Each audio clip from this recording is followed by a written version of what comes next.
దేవుని నామానికి మహిమ కలుగునుగాక. చేరువచ్చిన మీ అందరికీ ప్రభునామం పేరిట వందనాలు. ఈ దినమున వాక్య భాగంలోనికి మనం వెళ్దాం. సామెతల గ్రంథము 22వ అధ్యాయము. సామెతల గ్రంథము 22వ అధ్యాయము 24వ వచనాన్ని 25వ వచనాన్ని నేను చదువుతా ఉన్నాను. సామెతల గ్రంథము 22వ అధ్యాయము 24, 25 వచనాలు మనం కలిసి చదువుకుందాం. కోప చిత్తునితో సహవాసము చేయకుము, క్రోధము గల వానితో పరిచయము కలిగి ఉండకుము. నీవు వాని మార్గములు అనుసరించి నీ ప్రాణమునకు ఉరి తెచ్చుకొందువేమో. నీవు వాని మార్గములను అనుసరించి నీ ప్రాణమునకు ఉరి తెచ్చుకొందువేమో. ఈరోజు మనము సహవాసము అంటే కలిసి జీవిస్తూ ఉన్నాం. ఒక ఇద్దరు వ్యక్తులు కలిసి జీవిస్తూ ఉంటే దాన్ని సహవాసం అంటారు. సో మన సహవాసము ఎవరితో ఉండకూడదు అని ఇక్కడ సామెతల గ్రంథంలో సొలొమోను జ్ఞాని రాస్తూ కోప చిత్తునితో సహవాసము చేయకుము అని చెప్తా ఉన్నారు. కోపము లేదా ఆగ్రహము లేదా రోషం లేదా ద్వేషం ఇవన్నీ కలిగిన వ్యక్తులతో మనం ఏం చేయకూడదంట? సహవాసం చేయకూడదు. మొదటిగా మనం కోపం కలిగి ఉండకూడదు. రెండవదిగా కోపం కలిగిన వ్యక్తులతో సహవాసం కూడా చేయకూడదు. అలా చేస్తే ఏమైందంట? మనకి ఉరి వస్తుంది అని చెప్తున్నారు. మన ప్రాణంలకు ఉరి తెచ్చుకుంటాము అని చెప్తున్నారు. క్రోధము కలిగిన వాళ్ళతో పరిచయంగా ఉండకుము అని. సో ఈ లోక సామెత 6 నెలలు సహవాసం చేస్తే వాళ్ళు వీళ్ళు అవుతారు అని. సో మనం సహవాసం చేసేటప్పుడు చాలా జాగ్రత్తగా మనం సహవాసంలో ఎవరితో చేస్తున్నామన్నది మనం చూసుకుంటూ ఉండాలి. దేవుని యొక్క బిడ్డలు మన సహవాసాలు దేవుని బిడ్డలతోనే ఉండాలి. మన గృహాల్లోనే ఉంటారు కానీ వారి యొక్క పద్ధతి, వారి బిహేవియర్స్ డిఫరెంట్గా ఉంటాయి. అలాంటప్పుడు మనం వాళ్ళతో చాలా జాగ్రత్తగా మన సహవాసం విషయంలో జాగ్రత్త తీసుకోవాలి అని దేవుని వాక్యం సెలవిస్తూ ఉంది. మొట్టమొదటిగా బైబిల్ గ్రంథంలో కోపపడిన వ్యక్తి ఎవరు అని గనక మనం ఆలోచన చేస్తే ఆదికాండంలో మొట్టమొదటిగా దేవుడు నిర్మించిన ఆదాము అవ్వలకి పుట్టిన 2 కుమారుల్లో ఒక కుమారుడు కయీను మనకి కనబడతారు. ఈ కయీను దేవుడు తన బలిని అంగీకరించలేదు, తన తమ్ముడైన హేబేలు బలిని అంగీకరించారు, ఆయన అర్పణను అంగీకరించారు అన్న కారణాన్ని బట్టి మిక్కిలి కోపం వచ్చిందంట ఆయనకి. సో అక్కడ రీజన్ ఏంటి అంటే తన తమ్ముడి యొక్క ఆ బలి అంగీకరించబడింది, అర్పణ అంగీకరించబడింది, తన బలి అంగీకరించబడలేదు అన్న కారణాన్ని బట్టి మిక్కిలి కోపం వచ్చింది. వాళ్ళిద్దరూ ఎవరు? ఒక ఇంటిలో రక్త సంబంధీకులు, ఒక గృహంలో ఉన్నవాళ్ళు. అయినప్పటికీ తన తమ్ముడి పైన మిక్కిలి కోపపడ్డాడంట. ఈ మాట నేను ఒకసారి చదువుతున్నాను. ఆదికాండము 4వ అధ్యాయము 5వ వచనం. కయీను అతని అర్పణ ఆయన లక్ష్య పెట్టలేదు కాబట్టి కయీనుకు మిక్కిలి కోపం వచ్చి అతడు తన ముఖము చిన్నబుచ్చుకొనగా. దేవుడు అతని అర్పణ అంగీకరించలేదు. అసలు ఎందుకు అంగీకరించలేదు? నేనేం తప్పు చేశాను అని ఆయన చెక్ చేసుకోవడం మానేసి దేవుడు ఏదో తప్పు చేసినట్లు లేదా తన తమ్ముడు ఏదో తప్పు చేసినట్లు దేవుని పైన కోప్పడ్డాడు. అలాగే తన తమ్ముడి పైన కూడా ద్వేషాన్ని పెంచుకున్నాడు. అందు కారణాన్ని బట్టి దేవుడు ఆయనకి గొప్ప శిక్ష, అదే కాదు ఆ కోపము తన తమ్ముడిని చంపేంత వరకు తీసుకెళ్ళింది. దేవుడు వార్న్ చేసినప్పటికీ, దేవుడు ముందే ఆయన హెచ్చరించినప్పటికీ పాపం చేయొద్దు, నువ్వు పాపానికి తావివ్వద్దు అని దేవుడు ముందే హెచ్చరించినప్పటికీ ఆ కోపాన్ని విడిచిపెట్టకుండా ఆ కోపం ఆగ్రహంగా మారింది. ఆ ఆగ్రహము తన తమ్ముని చంపేంత వరకు తీసుకెళ్ళింది. సో కోప చిత్తులతో సహవాసం చేస్తే ఏమొస్తుందంట? ఉరి వస్తుందంట. సో తన తమ్ముడు హేబేలు తను ఏ తప్పు చేయలేదు కానీ తన అన్న కోపానికి బలైపోయాడు. సో ఆ హత్య చేసిన కయ్యేనుకి దేవుడిచ్చిన శిక్ష ఏంటి అంటే, దేశ దిమ్మరివై తిరుగుతావు. అంటే ఈయన ఇంట్లో ఉంటే ఆ కోపచిత్తునితో సహవాసం చేస్తే ఆదాము అవ్వ కూడా పాడైపోయే పరిస్థితులు ఉన్నాయి. కాబట్టి దేవుడేసిన శిక్ష ఏంటి?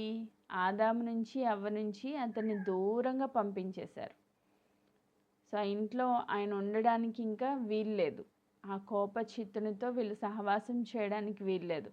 దేవుడు తన పోలిక చొప్పున తన స్వరూపమందు తన బిడ్డలుగా వారిరువురిని చేసుకున్నారు. ఇప్పుడు లోకంలో ఉన్న ఆ పాపము, ఆ కోపం ఎంటర్ అయింది ఆయనలోకి. ఆ కోపాన్ని కంటిన్యూ చేయడానికి వీలు లేదు అని చెప్పి దేవుడు ఆయన్ని దూరంగా పంపించేశాడంట, కయ్యేన్ని. ఆ కయ్యేను వంశావళిలో నుంచే ఒక వ్యక్తి వచ్చాడు. అదే ఆదికాండం 4వ అధ్యాయము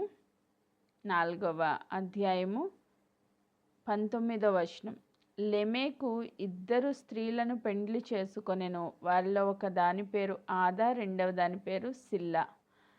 సో కయ్యేను వంశావళిలో నుంచే ఒక వ్యక్తి పుట్టాడు, లెమెకు ఆయన పేరు. ఆ లెమెకు అంటే ఈ కోపచిత్తులు రకరకాల పాపాలు చేసుకుంటూ పోయారు. బహుభార్య తత్వం అనేది అక్కడే స్టార్ట్ అయింది. 2 స్త్రీలను పెళ్లి చేసుకున్నాడంట.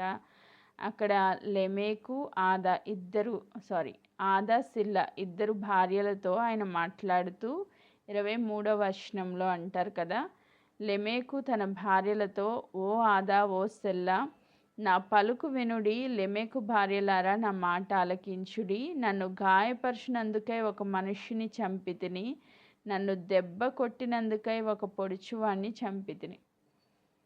అంటే ఆయనతో సహవాసం చేస్తూ ఆయన జనరేషన్లో పుట్టిన వ్యక్తి తన జీవిత విధానం ఎలా ఉంది అంటే, ఆయన గాయపరిచినందుకు ఒకరిని చంపేశాడంట, ఆయన దెబ్బ కొట్టినందుకు ఇంకొకరిని చంపేశాడంట. అంటే హత్య చేసుకుంటా పోతా ఉన్నారు. ఎందుకు? విపరీతమైన కోపం, ఆగ్రహం, దుష్టత్వం వాళ్ళలో ప్రబలుతా వచ్చిందనమాట. సో దేవుడు చెప్తున్నారు అలాంటి వ్యక్తులతో సహవాసం చేయొద్దు అని. ఇప్పుడు ఈయన చెప్తున్నాడు 24వ వచనం, 7 ప్రతిదండన కయ్యేను కోసం వచ్చిన ఎడల లెమెకు కోసము 77 వచ్చున నేను. దేవుడు కయ్యేను చేసింది తప్పే, చాలా ఘోరమైన పాపం, నరహత్య. దేవునికి అస్సలు నచ్చంది. సో ఆ నరహత్య చేయకూడదు, అది కంటిన్యూ అవ్వకూడదు అని దేవుడు ఒక కండిషన్ పెట్టారు అక్కడ. ఒకవేళ కయ్యేను ఎవరైనా కనుగొని చంపితే వాళ్ళకి 7 శిక్ష కలుగుతుంది అని చెప్పారు. అంటే నెక్స్ట్ అది కంటిన్యూ అవ్వకూడదు, ఆ హత్య అక్కడితో ఆగిపోవాలి. హత్యాతత్వం అనేది ఇంకా కంటిన్యూ అవ్వకూడదని దేవుడు అక్కడ ఒక కండిషన్ పెట్టి ఆయనకు ఒక గుర్తేసి పంపించేశారు. కానీ ఆ జనరేషన్స్లో పుట్టిన లెమెకు 2 చంపేశాడంట. ఇదే కోపంతో ఆయన 2 చంపేసి ఆయన చెప్తున్నాడు, ఈ యొక్క కయ్యేను చంపిన వాళ్ళకి 7 వస్తే లెమెకు చంపిన వాళ్ళకి 77 వస్తుంది అని చెప్తున్నాడు. అదేదో గొప్ప విషయంలాగా. సో కంటిన్యూ చేస్తూ కోపాన్ని కంటిన్యూ చేస్తూ వచ్చాడు. ఈరోజు మన జీవితాల్లో కూడా కోపము, ఆగ్రహము నెక్స్ట్ దేనికి దారితీస్తుంది అంటే హత్య చేసే అంత దారుణమైన పరిస్థితులకి మనిషిని లాక్కుని వెళ్ళిపోద్ది. 90% ఘోరమైన నేరాలు ఎక్కడ జరుగుతున్నాయంటే కోపం వల్ల. సహోదరుల మధ్యలో కోపం, ఆస్తి తగాదాల్లో కోపాలు, చిన్న చిన్న విషయాల్లో కుటుంబాల్లో నాశనం అయిపోవడానికి కారణం ఈ కోపమే. ఈ కోపం వల్ల చాలా అనర్థాలు జరుగుతూ ఉన్నాయి. మనము బైబిల్ గ్రంథంలో చూస్తే సౌలు మనకి కనబడతారు. 1 సమూయేలు గ్రంథంలో సౌల్ 18వ అధ్యాయము 9వ వచనంలో 7వ వచనం నుంచి నేను ఒకసారి చదువుతున్నాను చూడండి. 1 సమూయేలు 18:7. ఆ స్త్రీలు గాన ప్రతిగానాలు చేయుచు వాయించుచు సౌలకు 1000 కొలది, దావీదునకు 10,000 కొలది శత్రువులు హతము చేసిరనిరి. ఆ మాటలు సౌలుకు ఇంపుగా ఉండనందున అతడు బహు కోపము తెచ్చుకొని. దావీదును 10,000 కొలది శత్రువులను హత్య చేశాడు, హతము చేశాడు అని పొగుడుతూ ఆ విషయము ఆయనకి నచ్చలేదంట. సౌలుకి నచ్చలేదంట. నేను రాజునయ్యుండి నాకేమో వేల కొలది అని ఒక దావీదు, ఒక చిన్న పిల్లోడు, ఒక బాలుడు ఆ గొలియాతుని చంపిన కారణాన్ని బట్టి దావీదుకు 10,000 కొలది శత్రువులను హతం చేశారని పాడిన ఆ పాట ఆయనకి నచ్చలేదు. ఇప్పుడు దావీదు ఏమన్నా తప్పు చేశాడా అంటే ఏం తప్పు చేయలే. పాట పాడిందేమో అదర్స్. ఈయనేమో దేవుని బిడ్డల్ని సేవ్ చేయడానికి వెళ్ళి ఆ గొలియాతుని కొట్టి చంపిన కారణాన్ని బట్టి వాళ్ళు పాడిన ఆ పాటను బట్టి సౌలుకి నచ్చక సౌలు ఏం చేశాడంట, బహుగా కోపించాడంట. ఆయన కోపించిన నాటి నుంచి ఎప్పుడు దావీదుని చంపుదామా అనే ప్రయత్నంతో కొన్ని సంవత్సరాలు దావీదుని పట్టుకోవడానికి తిరగడం మీద కాన్సన్ట్రేట్ చేశాడు. తద్వారా జరిగిన అనర్థం ఏంటి అని కనుక మనం ఆలోచన చేస్తే, నాటి నుంచి సౌలు దావీదు మీద విషపు చూపు నిలిపాడంట. కోపం ఎక్కడికి తీసుకొచ్చిందంటే విషపు చూపులోనికి తీసుకొచ్చింది. సో ఎదుటి వాళ్ళని పొగిడితే ఈయన తట్టుకోలేకపోయాడు. ఈయన సింహాసనానికి ఎక్కడ ప్రాబ్లం వస్తుందో అని చెప్పి ఎప్పుడు చంపడానికి, అంటే ఆయన పనులన్నీ పక్కన పెట్టి ముందు దావీదుని చంపేయాలి. ఎందుకు వచ్చింది ఇంత అంటే దానికి మూలం ఎక్కడుందంటే కోపం.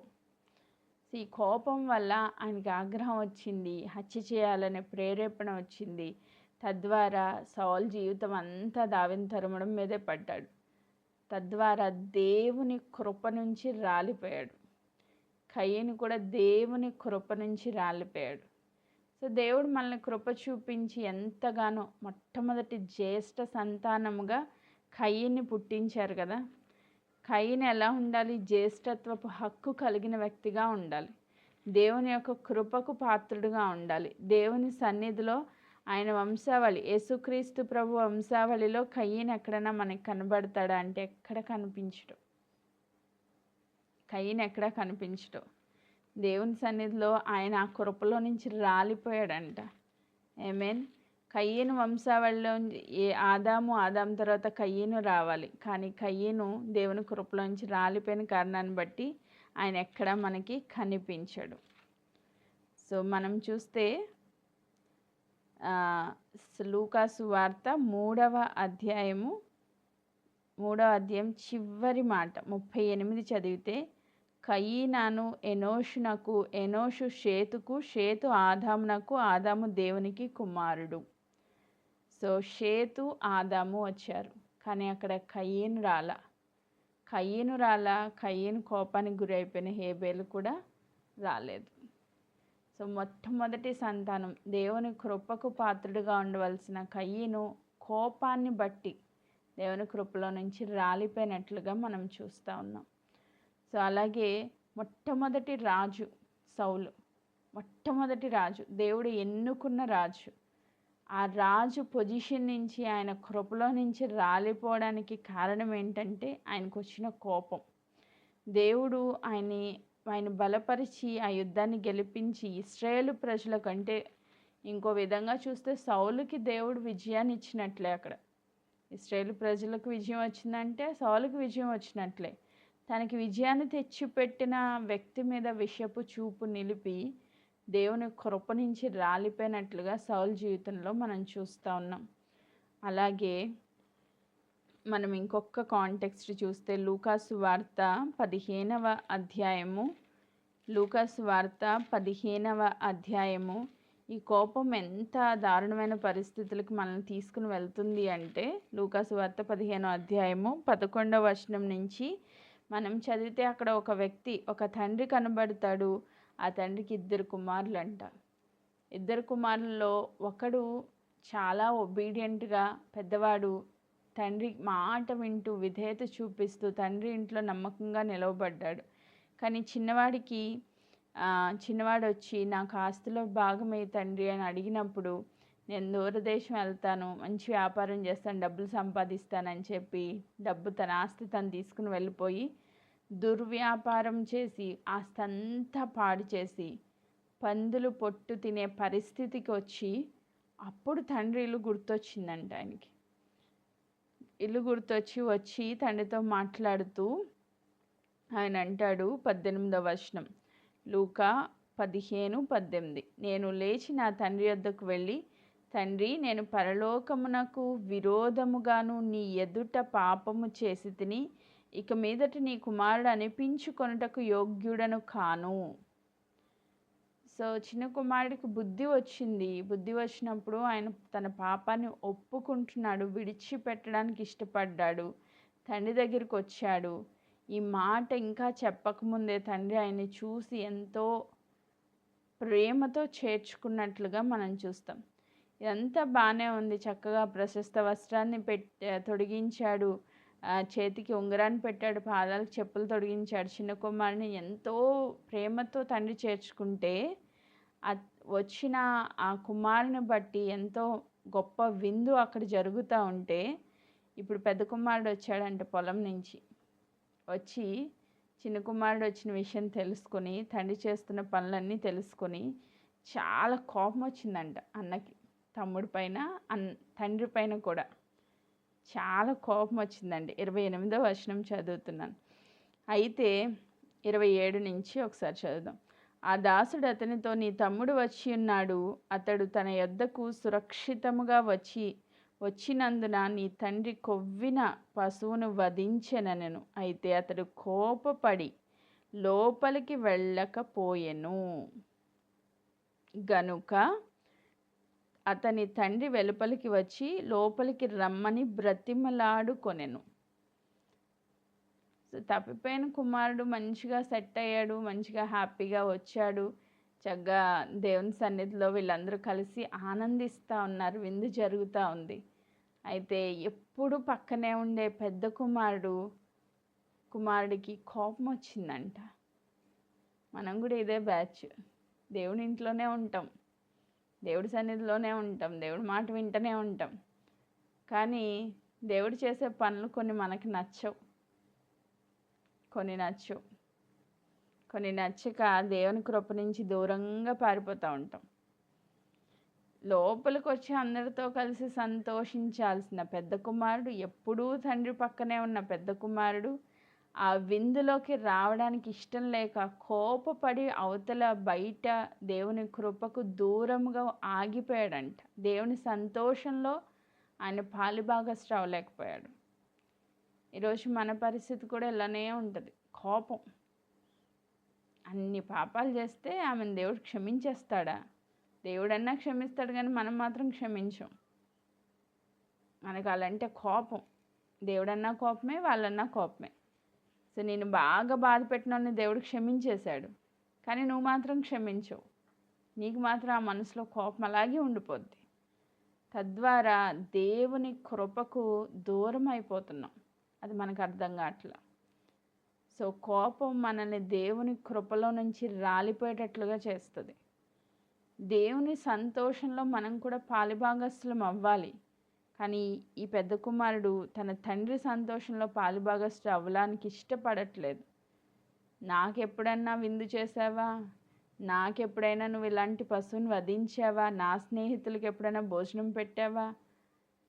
తప్పిపోయి వచ్చిన కుమారుని, దుర్వ్యాపారం చేసిన వచ్చిన కుమారుని బట్టి నువ్వు ఎంత సంతోషిస్తున్నావు అని రకరకాల రీజన్స్ చెప్తూ తన తండ్రి యొక్క సంతోషాన్ని పంచుకోవడానికి ఇష్టం లేక బయటే ఉండిపోయాడంట. తండ్రి ఇంటి బయటే ఉండిపోయాడంట, లోపలికి రావడానికి ఇష్టపడట్లా. తండ్రి బతిమలాడుతున్నాడు వచ్చి, అయ్యా రా, ఈ కుమారుడు చనిపోయి తిరిగి లేచాడు, తను బట్టి మనం సంతోషించాలి అంటే, లేదు నేను రానని అక్కడే ఆగిపోతా ఉన్నాడు. ఈరోజు దేవుని కృపలోకి, ఆయన సన్నిధిలోనికి రావాల్సిన మనం ఎక్కడో ఆగిపోతాం. ఎందుకంటే కోపం, అలగడం దేవుని మీద, దేవునికి దూరంగా ఉండిపోవడం. సో నీకు నచ్చట్లా దేవుడు చేసే పనులు, అక్కడే ఆగిపోతాం. దేవునితో కలిసి ఏకత్వంలోనికి రాలేం. ఈ కోపం ఎలా ఉంటుందంటే, దేవుని కృపకు పాత్రలుగా చేయబడవలసిన మనల్ని దేవుని కృప నుంచి దూరంగా లాక్కుని పోద్ది. సో మనలో కోపం ఉండకూడదు, కోపం ఉన్న వాళ్ళతో సహవాసం కూడా చేయకూడదు. ఈరోజు కయ్యన్ని దేవుడు దూరంగా పెట్టారు, సౌలుని దేవుడు ఆ పొజిషన్ నుంచి తీసేశారు. దావీదు తన హృదయానుసారుడుగా ఉన్న దావీదుకి ఆ పొజిషన్ దేవుడు ఇచ్చారు. మార్పు చెందిన వ్యక్తిగా చిన్న కుమారుని దేవుడు అంగీకరించారు. ఇంటిలోనే ఉండి మార్పు లేని వ్యక్తిగా పెద్ద కుమారుడు దేవునికి కృపకు దూరం అయిపోయాడు. ఈరోజు మనం ఏ పొజిషన్లో ఉన్నాం? దేవుని సన్నిధిలో ఆయన వంశావళిలో ఉండాల్సిన కయ్యను రాలిపోయాడు. ఈరోజు దేవుని కృపలో ఆయన ఇంటిలోనే ఉన్నామనుకుంటున్నాం, కానీ పెద్ద కుమారుడు వలె మనం కూడా తప్పిపోయిన స్థితిలో ఉంటే ఈరోజు మారు మనసు పొందాలి అని దేవుని నామం పేరిట ప్రకటిస్తూ ఉన్నాను. ఇంకొక మాట మనం చూసుకుందాం. సామెతల గ్రంథము 23వ అధ్యాయము, సామెతల గ్రంథము 23వ అధ్యాయము 21వ వచనాన్ని నేను చదువుతా ఉన్నా. 23:21. త్రాగుబోతులను తిండిబోతులు దరిద్రులగుదురు, నిద్రమత్తు చింపి గుడ్డలు ధరించుకొనుటకు కారణమగును. ఇక్కడ ఇంకొక మాట చెప్తూ, మనం సహవాసం చేయకూడనిది ఎవరితో అంటే, మొదటిగా కోపచిత్తులతో సహవాసం చేయొద్దు. రెండవదిగా త్రాగుబోతులతోనూ తిండిబోతులతోనూ సహవాసం చేయొద్దు. వీళ్ళు ఎలా ఉంటారంటే దరిద్రులు అయిపోతారంట. ఈ క్వాలిటీ మనలో ఉండకూడదు. మనం వీళ్ళతో సహవాసం కూడా చేయకూడదు. త్రాగుబోతులు, తిండిబోతులు. సో వీళ్ళు దేవుని యొక్క సన్నిధిలో దరిద్రులుగా, నిద్రమత్తు కలిగిన వ్యక్తులు చింపిరి గొడ్డల కారణంగా మార్చబడుతుంది అని దేవుని వాక్యం సెలవిస్తుంది. దీని గురించి కొంచెం మనం ధ్యానం చేస్తే, మొట్టమొదటి ఈ త్రాగుడు వల్ల బలైపోయిన కుటుంబము మనకి కనబడేది ఆదికాండంలో. ఎవరు అంటే, మత్తుడై ఆ వస్త్రహీనుడిగా మార్చబడిన వ్యక్తి నోవాహు.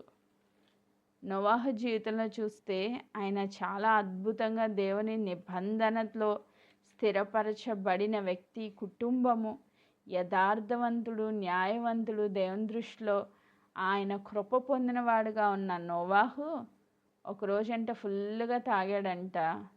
తన వస్త్రహీనుడిగా మార్చబడిన విషయం కూడా తనకు తెలియన అజ్ఞాన స్థితిలో పడున్నాడంట.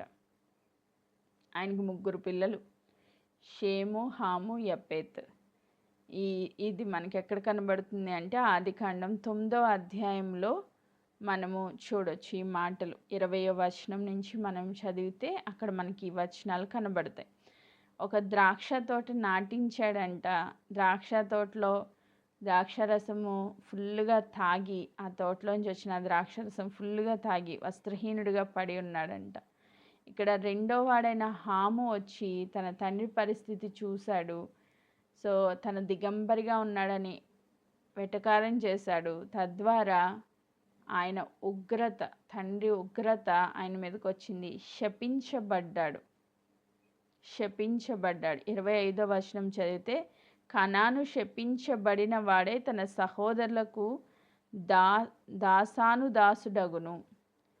అసలు తన కుమారుడు చేసిన తప్పేంటి? అసలు తాగి పడిపోవడం అనేది ఫస్ట్ నోవాహు తప్పు కదా.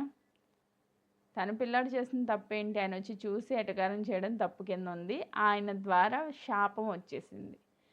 సో ఫస్ట్ మూలం ఎక్కడ వచ్చింది అంటే ఈ ద్రాక్షరసం తాగడం వల్ల వచ్చింది. అంటే మనం ఇష్టానుసారంగా తాగితే ఆ ఉగ్రత మన పిల్లలకి, పిల్లలకి, తరతరాలకి అది కంటిన్యూ అయింది. నా జీవితం నా ఇష్టం అని చెప్పి ఇష్టానుసారంగా ఉన్నాం అనుకోండి, ఆ ఉగ్రత మన పిల్లలకి కంటిన్యూ అయింది. ఇప్పుడు హాము నుంచి వచ్చిన వాళ్ళు ఎవరంటే కనానీయులు. హాము నెక్స్ట్ జనరేషన్స్ కనానీయులు. ఈ కనానీయుల్ని వెళ్ళగొట్టి దేవుడు ఆ కనాను దేశాన్ని ఎవరికి ఇచ్చారు? ఇశ్రాయేలు ప్రజలకు దేవుడు స్వాస్థ్యముగా ఇచ్చారు. దేవుని కృపలో ఉండవలసిన వ్యక్తి ఈ నోవాహు కుటుంబం, దయ పొందిన కుటుంబం, కృప పొందిన కుటుంబంలో నుంచి వచ్చిన ఈ హాము దేవుని కృపకు పాత్రుడు కాకుండా ఈ కనానీయులు అన్యులుగా, దేవుని ఎరుగని ప్రజలుగా మార్చబడ్డానికి మూలమైపోయాడు. కేవలం నోవాహు చేసిన ఆ తప్పిదాన్ని బట్టి. సో మద్యంతో మత్తులై ఉండవద్దు అని దేవుని వాక్యం సెలవిస్తుంది. అంటే అధికంగా త్రాగడం, తినడం దేవుని కృప నుంచి మనల్ని దూరపరుస్తుంది. ఈరోజు మనం కూడా అంతే. సో ఫాస్టింగ్స్ ఎందుకు ఉండాలి, ప్రేయర్స్లో ఎందుకు ఉండాలి అంటే మనము తిండి మీదే కాన్సన్ట్రేట్ చేసి దేవుని కృపకు దూరం అయిపోకుండా దాన్ని కాస్త పక్కన పెట్టి కొన్ని నియమంగా దేవుని సన్నిధిలో ఒక క్రమ పద్ధతిలో ఆయన కృపకు పాత్రలుగా ఉండడానికి దేవుని సన్నిధిలోనికి వచ్చి మనం ప్రార్థనలో ఏకీభవిస్తూ ఉన్నాం. ఆమేన్. ఇలా త్రాగుబోతులతో సహవాసం చేయొద్దని దేవుని వాక్యం సెలవిస్తూ ఉంది. తిండిబోతులతో కూడా సహవాసం చేయొద్దని దేవుని వాక్యం సెలవిస్తుంది. ఇంకొక ఎగ్జాంపుల్ చూస్తే ఇదే ఆదికాండంలో లోతు బహుభయంకరమైన పాపం అక్కడ జరిగింది. లోతు తన కుమార్తెలు ఇద్దరు తీసుకెళ్ళి తాగిపించారంట. బాగా ఆయనతో కలిసి శయనించి 2 పిల్లల్ని కన్నారంట. 2 పిల్లలు కూడా వాళ్ళు దేవుని యొక్క ఉగ్రతకు పాత్రలుగా మార్చబడ్డారు. మోయాబీలు, అమ్మోనీయులు వాళ్ళ నుంచి వచ్చిన జనరేషన్స్. వాళ్ళు దేవునికి వ్యతిరేకమైన జనాంగం. సో మనం పాపం చేసి కన్న బిడ్డలు ఎప్పుడూ కూడా దేవునికి కృపకు పాత్రలు కాలేరు. దేవుని కృపకు పాత్రలు కాలేరు. ఈ మొయాబీలు కానీ, కనానీయులు కానీ, అమోనీయులు కానీ వీళ్ళందరూ మూలం ఎక్కడి నుంచి వచ్చిందంటే వాళ్ళ ద్రాక్షరసంతో మత్తులై ఉండి వాళ్ళ పాపం చేసి అక్కడి నుంచి వచ్చిన జనరేషన్స్ ఏవి కూడా దేవుని కృపను పొందుకోలేదు. వాళ్ళందరూ అన్యులుగానే ఎంచబడ్డారు. కాబట్టి ఏం చేయాలంటే ద్రాక్షరసంతో మత్తులై ఉండకూడదు. కానీ బైబిల్ గ్రంథంలో ఒక మంచి మాట, దీన్ని దేంతో పోల్చారు? పరిశుద్ధాత్మకు పోలికగా మీరు మద్యంతో మత్తులై ఉండకుడి, ఆత్మ పూర్ణులై ఉండుడి అన్నారు. అంటే త్రాగుబోతూ వాడి కంట్రోల్లో వాడు ఉండడు. వాడు ఏం మాట్లాడుతున్నాడో తెలీదు, ఎలా బిహేవ్ చేస్తున్నాడో తెలీదు, ఏం తెలీదు. ఆ మద్యం కంట్రోల్లోకి వెళ్ళిపోతాడు అనమాట. అట్లాంటిది మనం ఎలా ఉండాలంట? పరిశుద్ధాత్మని కంట్రోల్లోనికి వెళ్ళిపోవాలి. మన ఇష్టము కాదు, మన చిత్తము కాదు, మన ఆలోచనలు కాదు, మన పద్ధతి కాదు, దేవుని చిత్తంలోనికి, దేవుని ఆలోచనలోనికి, దేవుని యొక్క పద్ధతుల్లోనికి, పరిశుద్ధాత్మ లీడింగ్లోనికి, ఆయన కంట్రోల్లోనికి వెళ్ళిపోవాలి మనం. సో ఈ 40 days మనం చేయాల్సిన ప్రార్థన ఏంటంటే ఆత్మ పూర్ణత కొరకు మనం ప్రార్థన చేసుకోవాలి. ఆత్మతో నింపబడాలి, ఆత్మలో పరిపూర్ణలుగా మార్చబడాలి. దాని కొరకు మనం ప్రయాసపడాలి. కానీ ఈ మద్యాన్ని గురించి, మద్యం తాగే వాళ్ళతో మనం సహవాసం చేయొద్దు అంటున్నారు. ఆమేన్. ఇంకా తిండిబోతులు అని చెప్పిన దానికి మనం ఒక ఎగ్జాంపుల్ తీసుకుంటే ఇశ్రాయేలు ప్రజల్ని దేవుడు ఎంత ఘనముగా వాళ్ళని విడిపించి ఎర్ర సముద్రాన్ని దాటించి పగలు మేఘస్తంభం, రాత్రి అగ్నిస్తంభంగా ఆయన తోడై ఉండి నడిపించుకుంటా వచ్చారంట. వీళ్ళు ఎంతగా దేవుడు కృపం పొందుకున్నప్పటికీ వీళ్ళకి ఒకరోజు మాంసం తినాలనిపించిందంట. మాంసం తినాలనిపించి సంఖ్యాకాండం 11వ అధ్యాయంలో మనం చూస్తే అత్యధికమైన మాంసాపేక్షతో వీళ్ళు ఏడవడం మొదలుపెట్టారంట. ఏంటంట? అత్యధికమైన మాంసాపేక్షతో వీళ్ళు ఏడవడం మొదలు పెడితే మోషే వెళ్ళి దేవుని సన్నిధిలో ప్రార్థన చేసినప్పుడు పూరేళ్ళని తీసుకొచ్చి దేవుడు అక్కడ కుమ్మరించినప్పుడు అవి వాటిలన్నింటినీ తింటూ ఉన్నారు. ఇంకా తింటూ ఉన్నప్పుడే దేవుని ఉగ్రత వాళ్ళ మీదకి దిగి వచ్చింది. అనేకులు రాలిపోయారు. అత్యధికమైన మాంసాపేక్ష కూడా దేవునికి ఉగ్రత తీసుకుని వస్తుంది. దేవుడు నీకు ఇచ్చిన మన్నాతో నువ్వు సంతృప్తి పొందితే మంచిది. అది కాదు ఇంకా ఇంకోటి ఏదో కావాలి అని అత్యాశక్తితో ఆ మాంసాపేక్షతో ఏడ్చారంట. అలా ఏడవడానికి కారణం ఏంటి అని కనుక మనం చూస్తే 11:4 సంఖ్యాకాండం 11వ అధ్యాయం 4వ వచనంలో వారి మధ్య మిశ్రిత జనము మాంసాపేక్ష అధికముగా కనపరచగా ఇశ్రాయేలు మరలా ఏడ్చి మాకెవరు మాంసం పెట్టుదురు అని అడుగుతున్నారు. ఎవరి వల్ల అంటే మిశ్రిత జనాంగం వల్ల వీళ్ళు ప్రేరేపించబడ్డారు. నీకు తినాలని ఉన్నా లేకపోయినా పక్కోడు బాగా తింటున్నాడు అనుకోండి, ఆటోమేటిక్గా నీకు కూడా ఆశ కలిగిద్ది. కాబట్టి మనం సహవాసం చేసేది ఎవరితో? తిండిబోతులతో, త్రాగుబోతులతో, మనం సహవాసం చేయొద్దు. దేవుని బిడ్డలతో సహవాసం చేయాలి. అందుకే ఒక మంచి మాట సామెతల గ్రంథంలోనే 13వ అధ్యాయము 20వ వచనాన్ని నేను చదువుతున్నా. ఎవరితో మనం సహవాసం చేయాలని దేవుని వాక్యం సెలవిస్తుంది అంటే సామెతల గ్రంథం 13వ అధ్యాయము 20వ వచనాన్ని నేను చదువుతా ఉన్నా. 20వ వచనం, జ్ఞానుల సహవాసము చేయవాడు జ్ఞానము గలవాడగును, మూర్ఖుల సహవాసం చేయవాడు చెడిపోవును. మనం ఎవరితో సహవాసం చేయాలంటే జ్ఞానులతో సహవాసం చేయాలి. ఎవరు జ్ఞానులు? దేవుని అంగీకరించి దేవుని ఉపదేశమును అంగీకరించిన వాళ్ళు జ్ఞానులు. ఇదే సామెతలు 15:31 నేను చదువుతున్నాను చూడండి. జీవార్థమైన ఉపదేశమును అంగీకరించువానికి జ్ఞానుల సహవాసము లభించును. జీవార్థమైన ఉపదేశము అంగీకరించువానికి జ్ఞానుల సహవాసము లభించును. జీవార్థమైన ఉపదేశం అంటే దేవుని యొక్క వాక్యము. దేవుని వాక్యాన్ని ఎప్పుడైతే మనం అంగీకరిస్తామో మనము జ్ఞానిగా మార్చబడతాం.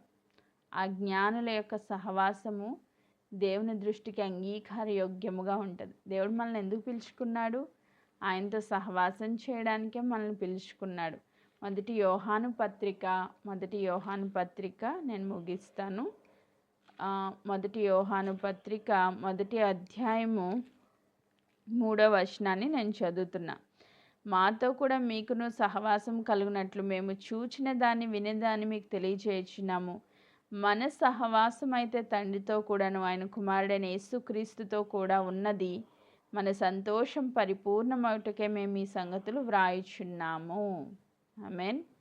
సో మన సహవాసం ఎవరితో ఉండాలంట? తండ్రితో కూడా ఆయన కుమారుడైన యేసుక్రీస్తుతో కూడా మన సహవాసం ఉండాలంట. ఆమేన్. ఈరోజు నీ సహవాసం ఎవరితో ఉంది? కోపచిత్తులతో సహవాసం చేస్తున్నామా? లేక ద్రాక్షారసం త్రాగే వాళ్ళతో సహవాసం చేస్తున్నామా? మాంసాపేక్ష కల వాళ్ళతో సహవాసం చేస్తున్నామా? జ్ఞానులతో సహవాసం చేస్తున్నామా? తండ్రితో ఆయన కుమారుడైన యేసుక్రీస్తు ప్రభుతో సహవాసం చేస్తున్నామా? మన సహవాసం ఎలా ఉంది అన్నది ఈరోజు మనం ఒక్కసారి చెక్ చేసుకుందాం. ఇక్కడ యోహాను భక్తుడు రాస్తూ మన సహవాసం అయితే తండ్రితో కూడా ఆయన కుమారుడైన యేసుక్రీస్తుతో కూడా ఉన్నది. ఎలా సహవాసం చేయగలుగుతాం? ప్రార్థన, వాక్యము. మొదటి కీర్తనలో అంటారు కదా, దివారాత్రము ఆయన వాక్యము ధ్యానించువాడు ధన్యుడు, అతడు నీటి కాలువల యోరన నాటబడిన చెట్టు వలె ఉంటాడంట. సో ఇదే అధ్యాయము 7వ వచనాన్ని కూడా మనం చదువుతున్నాం. అయితే ఆయన వెలుగులో ఉన్న ప్రకారం మనం వెలుగులో నడిచిన యెడల మనము అన్యోన్య సహవాసము గలవారమై ఉందుము. అప్పుడు ఆయన కుమారుడైన యేసు రక్తము ప్రతి పాపం నుంచి మనలను పవిత్రులుగా చేయును. సో దేవునితో సహవాసం చేస్తున్న వాళ్ళు వెలుగులో ఉంటారు. వెలుగులో ఉన్న వాళ్ళు దేవుడితో అన్యోన్య సహవాసంలోనికి వెళ్తారు. ఆయన ప్రతి పాపం నుంచి మనల్ని విడిపిస్తాడు. మార్పు చెందిన పసిబిడ్డల వలె మనం మార్చబడతాం. ఈ దినాన్ని దేవుడు అనుకున్న రీతిగా మనం ఆ మార్పు చెందిన బిడ్డల్లా మార్చబడాలి అంటే దేవునితో సహవాసం చేయడానికి మనం ఇష్టపడాలి. వాక్యం చదవడంలో, ప్రార్థన చేయడంలో, ఆయనతో సమయం గడపడంలో, ఆయన ఉపదేశాన్ని అంగీకరించిన వ్యక్తులైన జ్ఞానులతో సహవాసం చేయడంలో మనం ఇష్టపడితే ఖచ్చితంగా దేవుని సన్నిధిలో మనం పరిపూర్ణతలోనికి నడిపించబడతాం. ఆమేన్. ఈరోజు చాలామందికి ప్రార్థన చేయడం అంటే ఆసక్తి ఉండదు, కానీ ముసలమ్మ ముచ్చట్లు చెప్పుకోవడం అన్నా, బయట తిరగడం అన్నా, ఫంక్షన్లకు వెళ్ళడం అన్నా, తిండి మీద, త్రాగుడు మీద ఆసక్తి, వాళ్ళ గురించి వీళ్ళ గురించి కబుర్లు చెప్పుకోవడం మీద ఆసక్తి, సమయాన్ని వ్యర్థపరుచుకుంటా ఉన్నారు. సినిమాలు చూడడం మీద ఆసక్తి, తిరుగుడు మీద ఆసక్తి, షాపింగ్స్ మీద ఆసక్తి. కానీ దేవునితో సహవాసం చేయడానికి ఎంతమంది ఇష్టపడుతున్నారు? ప్రభుకు స్తోత్రం. మంచి ఎల్ఎం గ్రూప్ అలా లేదు అని నేను నమ్ముతున్నాను. మనం ఎల్లప్పుడూ దేవునితో సహవాసం చేయడానికి ఇష్టపడుతూ ఈ 40 days ఈ ఫాస్టింగ్ ప్రేయర్స్ కంటిన్యూస్గా మార్నింగ్, ఆఫ్టర్నూన్ దేవుని సన్నిధిలో ఎడతెగక ప్రార్థన యందు, వాక్యం యందు, సహవాసం అందు మనం ముందుకు కొనసాగుతూ ఉన్నాం. ఈ దినాల్లో దేవుడు సంపూర్ణ మారుమనసు, ఆయనతో సహవాసం ఇంకా అత్యధికంగా మనం కలిగి ఉండాలని కోరుకుంటూ దేవుని మాటలు దీవించునుగాక. ప్రతి ఒక్కరికి దేవుని సహవాసంలో ఆయన మనల్ని స్థిరపరచును గాక. ఆమేన్. Praise God.